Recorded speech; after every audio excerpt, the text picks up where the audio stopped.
Last time we talked about Hamlet, a man who thinks so much he cannot act. Macbeth is the opposite problem entirely. He acts so completely that he stops thinking. The same destruction, but a completely different route. And Shakespeare wrote them within a few years of each other. I don't think that is a coincidence. Let's briefly see the plot. Macbeth is a celebrated general, loyal and respected. He's returning from battle when three witches tell him he will be king one day. He tells this to his wife, and she decides he will be king immediately. What follows is not really a story about ambition. It is a story about what happens when a person surrenders themselves completely to an objective and loses everything else in the process. One thing most productions get wrong about the witches is they are not planting an idea in Macbeth's head. The ambition is already there. It was always there. The witches simply make it visible to him. They show him what he already wants, but has not yet allowed himself to fully see. In plain language, the outer event does not create that inner state, it reveals it. That is a profound psychological truth, dressed up as supernatural theater. And it completely changes how you play those early scenes. Macbeth is not seduced by the witches, he's recognized by them. And that recognition terrifies him because he cannot unknow what he knows about himself. I want to spend real time here because Lady Macbeth is for me the more psychological complex character of the two.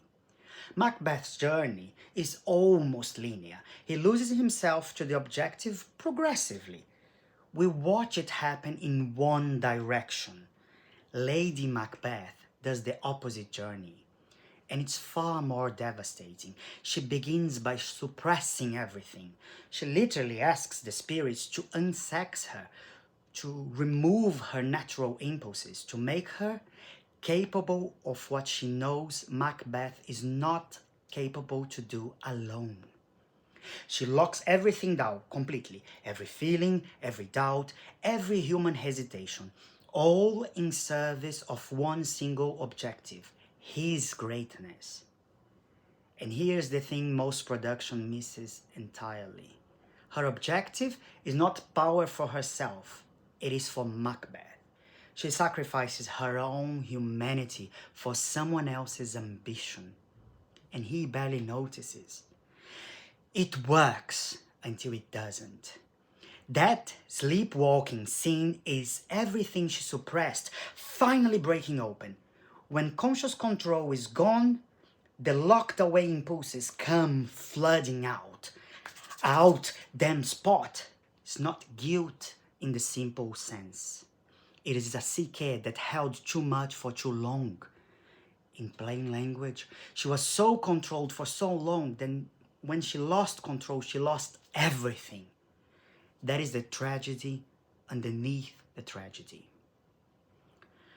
The central question of Macbeth is one that movement psychology asks about every character.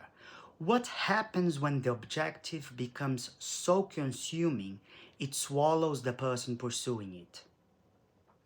Macbeth at the beginning of the play is recognizably human. He's brave, conflicted, capable of poetry and doubt. By the middle, he is ordering murder of children without flinching. That's not evil arriving from the outside. That is a person dismantling themselves piece by piece in service of staying in the path that they chose. Every compromise feels justified in the moment. Every murder is necessary to protect the last one, until there's nothing left of the original person, just the objective and the fear of losing it. In plain language, He wanted something so completely that he became only that wanting. And when you become only your wanting, you are no longer really a person. You're just a force moving toward a destination. That's Macbeth. And it's one of the most frightening things Shakespeare ever wrote, because it is completely believable. Macbeth is one of those roles that can swallow an actor in the same way the character swallows himself. The temptation is always to play the darkness, the intensity, the violence, but the role only works if you protect the humanity at the beginning with absolute precision. The audience has to genuinely mourn what Macbeth loses, and they can only mourn if they saw it clearly before it was gone. So the first act is everything. The doubt, the vision of the dagger, the moment before the murder, when he could still turn back. Play those moments as a fully human, and the rest of the play will become unbearable in the best possible way. But rush to get them to the darkness, and then you have nothing. Macbeth does not lose his humanity because he was never good. He loses it because he was good, and he chose to burn it anyway, one decision at a time. Hamlet thinks too much. Macbeth acts too completely to think. Next, we move on from Shakespeare to Chekhov, and three women who do neither, who simply wait, and what that waiting actually costs them. If that interests you, there's a lot more where this came from.